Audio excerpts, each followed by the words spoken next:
Oh, Luis, lo has hecho de nuevo.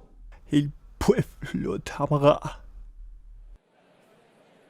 Damas y caballeros, niñas y niños, gallinas y gallinos, debido a la falta de alimento que sufrimos, he venido con una solución. El día 7 de cada mes, entre todos cocinaremos pastelitos, que luego guardaré en una de mis 36 cocinas.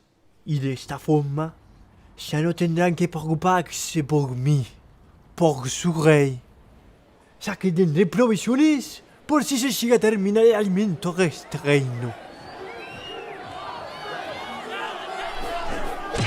¡Sacre bleu!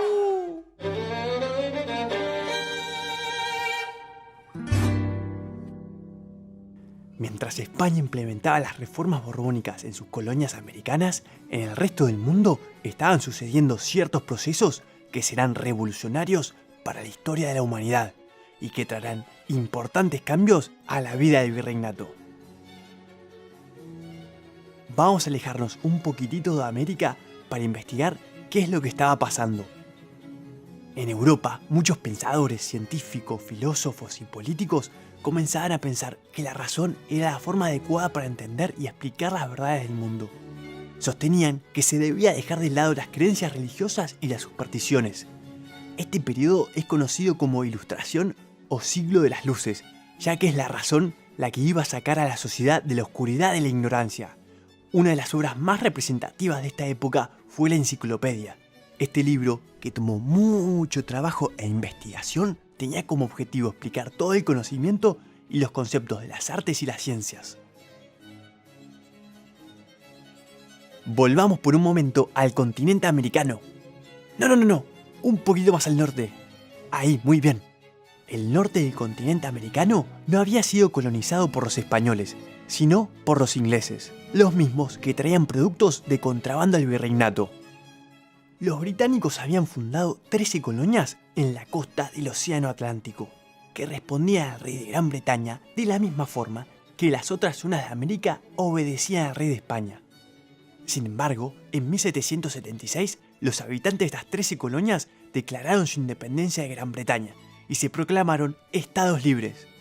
Formaron un gobierno propio que defendía los derechos e intereses de los norteamericanos, también llamados colonos.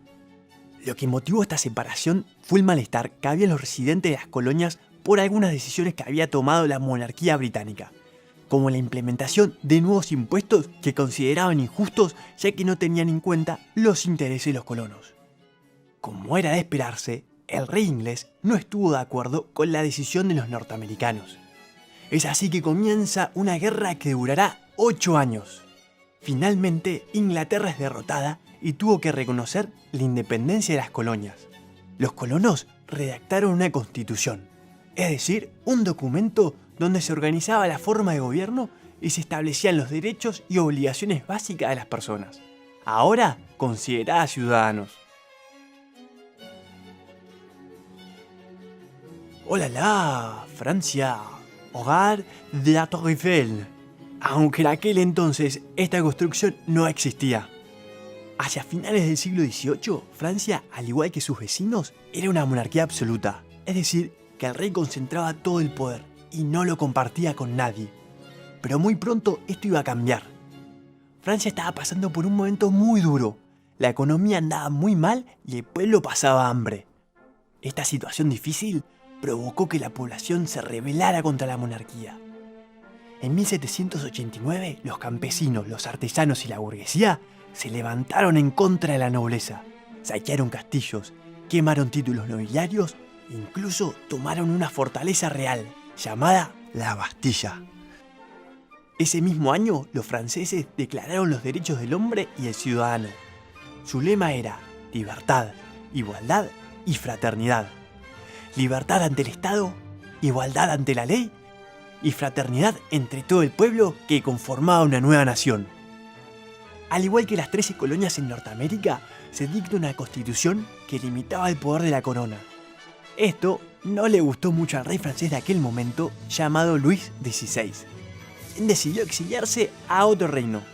Pero antes que se pudiera escapar, fue atrapado y ejecutado por traición. Esto sentó un antecedente. Nadie, ni siquiera el rey, estaba por encima de la ley. Hubo otro proceso muy importante para la sociedad que se inició en Gran Bretaña por el siglo XVIII, la Revolución Industrial. Esta revolución no consistió en el cambio de gobierno, sino en un proceso de transformación económica, social y tecnológica que tuvo un impacto muy grande en la vida de las personas de todo el planeta. Durante mucho tiempo la actividad humana se había centrado en la agricultura y la ganadería. La mayor parte de la población vivía en el campo y producía los alimentos y mercancías que necesitaba para vivir. Pero con la revolución industrial esto cambió.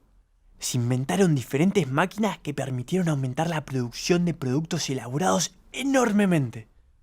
Esto produjo que los pequeños artesanos se quedaran sin trabajo y fueran reemplazados por grandes fábricas, lo que llevó a que gran parte de la población se mudara a las ciudades para trabajar en ellas.